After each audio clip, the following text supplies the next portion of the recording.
శ్రవణన్న ఒక నిమిషం. కార్పొరేటర్స్ అందరు కూడా very good morning.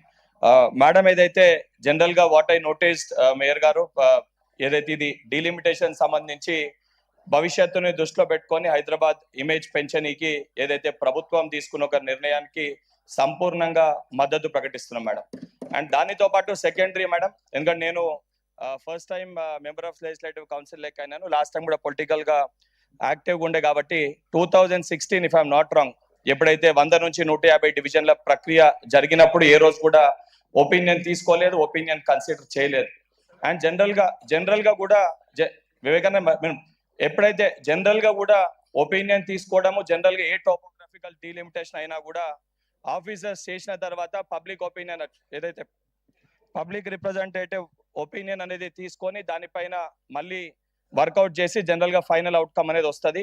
And as per system procedure ప్రకారంగా ఫాలో అవుతున్నందుకు ప్రభుత్వానికి కృతజ్ఞత చేస్తున్నా. కానీ చిన్న ప్రాబ్లం మేడం దీంట్లో, అంటే కొన్ని చోట్ల అంటే ప్రాబ్లం ఏమవుతుందంటే మేడం, పొలిటికల్ ఇంట్రెస్ట్ మాకు అడిగినప్పుడు సరే, everyone has their own personal interest. Division పెరిగినప్పుడు కార్పొరేటర్ ఇంట్రెస్ట్ కార్పొరేటర్ డివిజన్ పైన ఉంటుంది, ఎమ్మెల్యే గారి ఇంట్రెస్ట్ ఎమ్మెల్యే గారి డివిజన్ ఇట్లయితే బాగుంటుంది అని ఉంటుంది, లేదా ఇంకొక ఇంట్రెస్ట్ 2 డివిజన్స్ అయినప్పుడు 2 డివిజన్స్ కూడా మన పరిధిలో ఉంటాయని పర్సనల్ ఇంట్రెస్ట్ ఎవరిది వాళ్ళకు ఉంటుంది.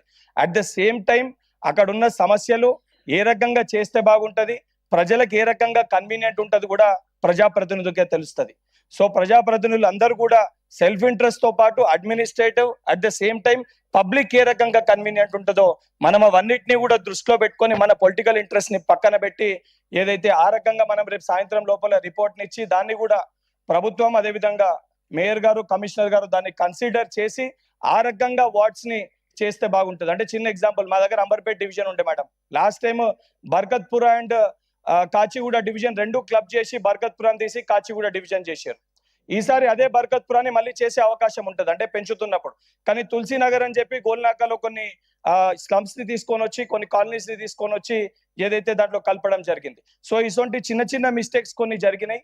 సో దానికి సంబంధించి ఇచ్చిన రిప్రజెంటేషన్స్ ని కేవలం రిప్రజెంటేషన్స్ గా చూడకుండా వాటిని దాన్ని పరిష్కరించినామని చెప్పి ఏదైతే దాని తర్వాత దాన్ని ఏ రకంగా రిజాల్వ్ చేయగలుగుతామో ఎక్స్ ఆఫీషియల్స్ తోటి, కార్పొరేటర్స్ తోటి పర్సనల్ గా కమిషనర్ గారు డిస్కస్ చేసి రిజాల్వ్ చేయాలని చెప్పి కోరుతూ నాకు అవకాశం ఇచ్చినందుకు ధన్యవాదాలు. Thank you. శ్రవణ్ గారు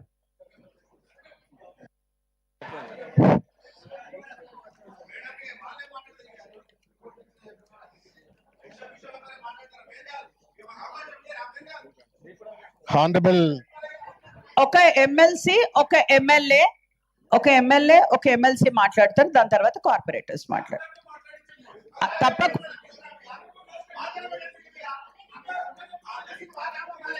అందరితో మాట్లాడిద్దాం,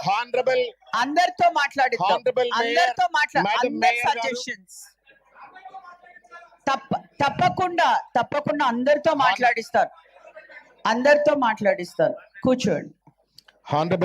Honorable Mayor, Madam Mayor, please finish it in 2-3 minutes. I haven't started, ma'am. No, I am for the first time coming into whatever it is. My request to you is, please, we are trying to give everybody a chance. Gapatki, try to respect the house. That's it. Honorable Madam, Honorable Mayor garu, Honorable Deputy Mayor garu, commissioner గారు, ఎమ్మెల్యేలు, ఎమ్మెల్సీలు, గౌరవ కార్పొరేటర్లు అందరికీ కూడా హృదయపూర్వకంగా నమస్కారం.